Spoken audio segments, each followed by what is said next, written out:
आइए हम लोग पुष्प के बारे में पढ़ चुके हैं। पुष्प 4 प्रकार के भागों से मिलकर बना होता, हम लोग इसके बारे में भी जान लिए हैं। हम लोग यहाँ पर पुंकेसर के संरचना के बारे में अब हम लोगों को जानना है। जो प्रागकोश हम लोग पढ़े हैं कि प्रागकोश पुंकेसर में पाया जाता है, उसी पुंकेसर के संरचना के बारे में पढ़ना है तथा प्रागकोश के संरचना के बारे में भी जानना है। तो हम लोग जैसा कि जानते हैं पुंकेसर एक जनन अंग होता है पुष्प का, जिसको हम लोग नर जनन अंग के नाम से जानते हैं ना।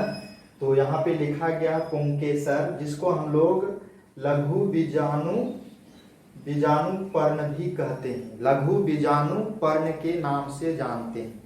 तो यह होता क्या चीज है? तो यह पुष्प का या पौधा का क्या होता है? तो नर जनन अंग होता है। यह पौधा का नर जनन अंग होता है। इसके 3 भाग होते हैं। हम लोग प्रागकोश जानते हैं, तंतु जानते हैं, एक इसमें आपका जुटा है नया संयोजी। ठीक है, तो प्रागकोश, तंतु और ये जो संयोजी है क्या होता है, तो हम लोग पहले ही जान चुके हैं कि जो पुंकेसर होता है इस टाइप का संरचना है, जस्ट इसी टाइप का। ये नीचे और ये जो है आपका नीचे तक और बढ़ा हुआ होता है। तो ये जो निचला वाला भाग है बहुत ही धागा सा, उसको हम लोग तंतु के नाम से जानते हैं। इसमें भी यही दिखाया गया, ये तंतु। और ये जो होता है आपका टोटल का टोटल पुंकेसर कहा गया है।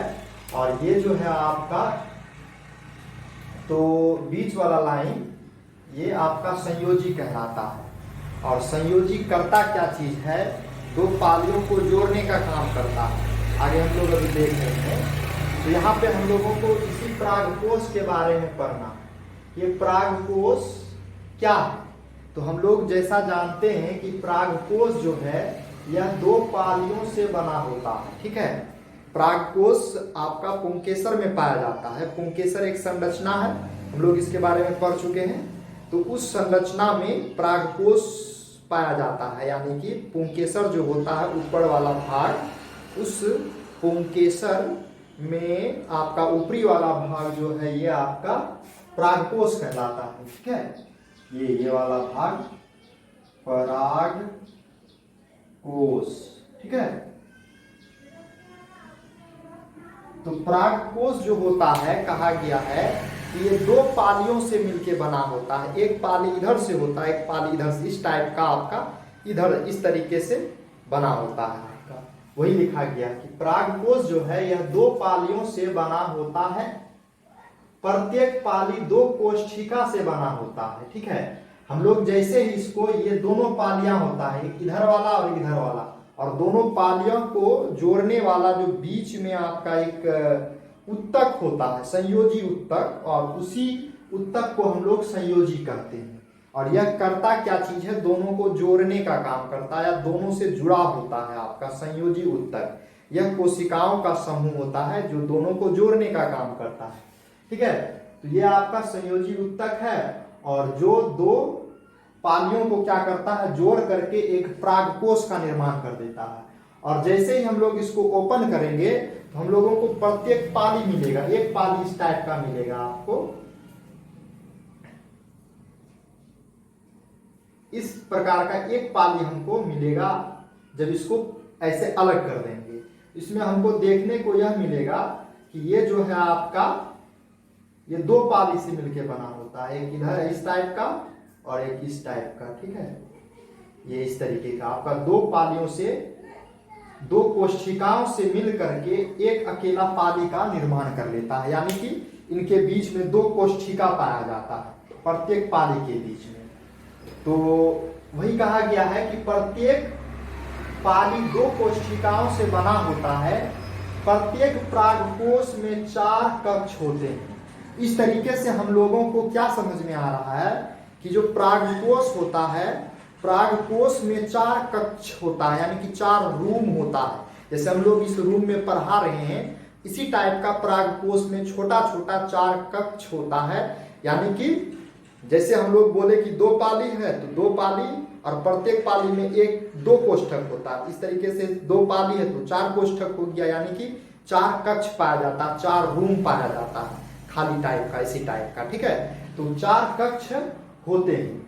प्रत्येक कक्ष में लघु लघु बीजाणु धानी पाया जाता है। जो प्रत्येक कक्ष होता है, प्रत्येक कक्ष में आपका लघु बीजाणु धानी पाया जाता है, यानी कि आपका परागधानी पाया जाता है। परागधानी बोलिए या बीजाणुधानी बोलिए। बीजाणुधानी है क्या चीज? एक आपका संरचना है जिसमें कि आपका परागकण उत्पत्ति होता है, परागकण निर्माण होता है।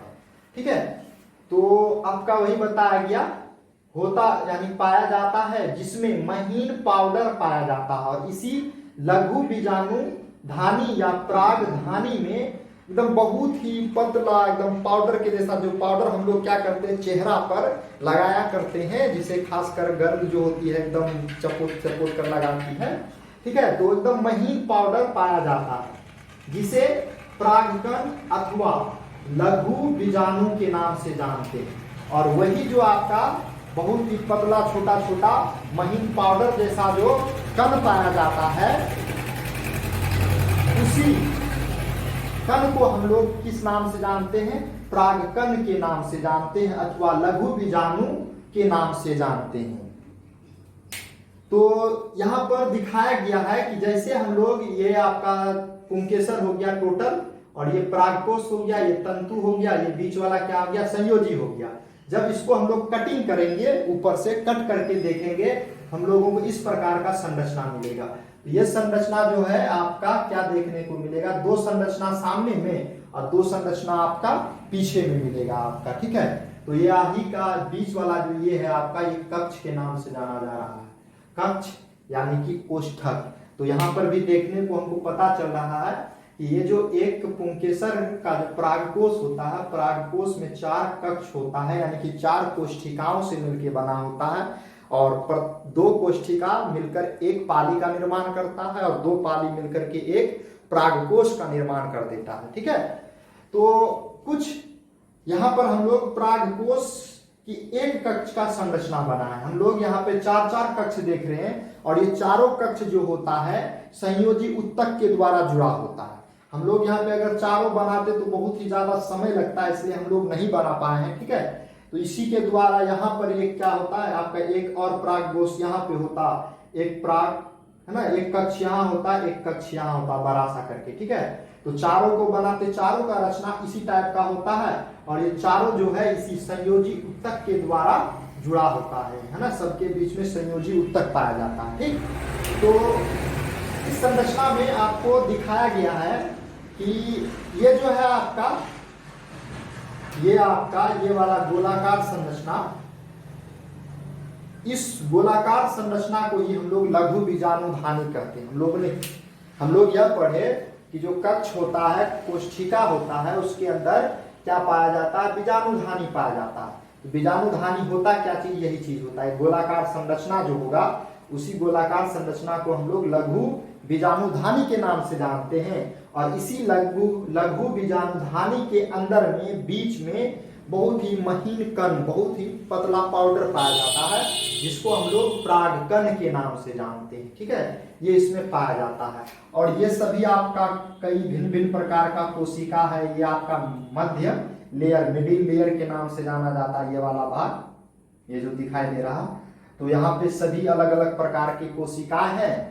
तो हम लोगों को यहाँ पे यही जानने का मौका मिला कि ये बीजाणुधानी है, और ये उस बीजाणुधानी के अंदर में क्या होता है? परागकण होता है।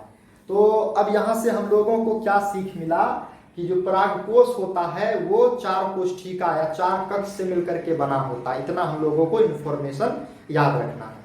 तो कुछ ऐसा भी पुष्प होता है, कुछ ऐसे पुष्प जिसका परागकोश जो होता है केवल और केवल एक कोष्ठिका से मिलकर बना होता है, सिंगल, यानी कि एक ही कोष्ठक होता है उसमें, तो उसको हम लोग एक कोष्ठी के नाम से जानते हैं। एक कोष्ठी क्या चीज है? तो जिस परागकोश में केवल एक ही पाली होता है, केवल और केवल सिंगल पाली होगा आपका, ये इस टाइप का।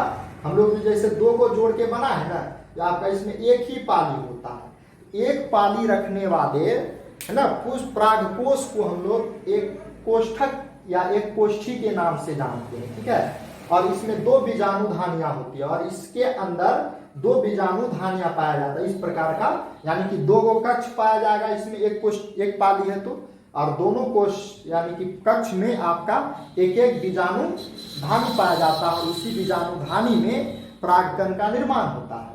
जब ये परागकोश जो है युवावस्था में होता है ना, युवावस्था में परागकोश एक बाह्य त्वचा से घिरा होता है। जिस समय युवा होता है, नौजवान होता है, उस समय जो ये परागकोश है ना, एक प्रकार का त्वचा से घिरा होता है चारों ओर से, ठीक है। ये परागकोश इसी टाइप का जो है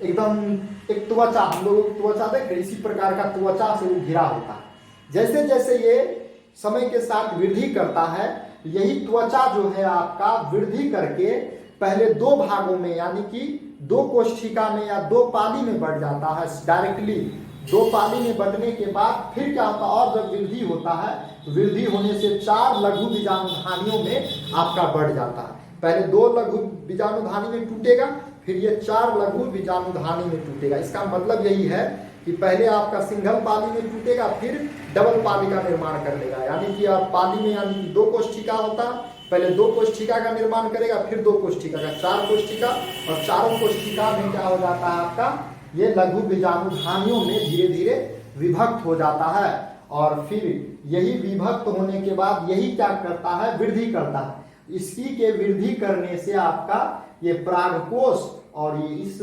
तंतु का क्या कहते हैं, निर्माण होता है। इस तरीके से हम लोग परागकोश की कक्ष की संरचना के बारे में भी जान लिए। परागकोश जो होता है कैसे बना होता है, उसका संरचना क्या होता है, हम लोग इनके बारे में जान लिए हैं। तो बड़े ही आराम से आप इसको उतार सकते हैं। आपको सारा कुछ यहाँ पर देखने को मिलेगा, किसी भी प्रकार का कोई दिक्कत नहीं है। किसी भी प्रकार का आपको कोई भी समस्या हो तो आप कमेंट करें, ठीक, और मैं आपकी समस्याओं का समाधान अवश्य करूंगा।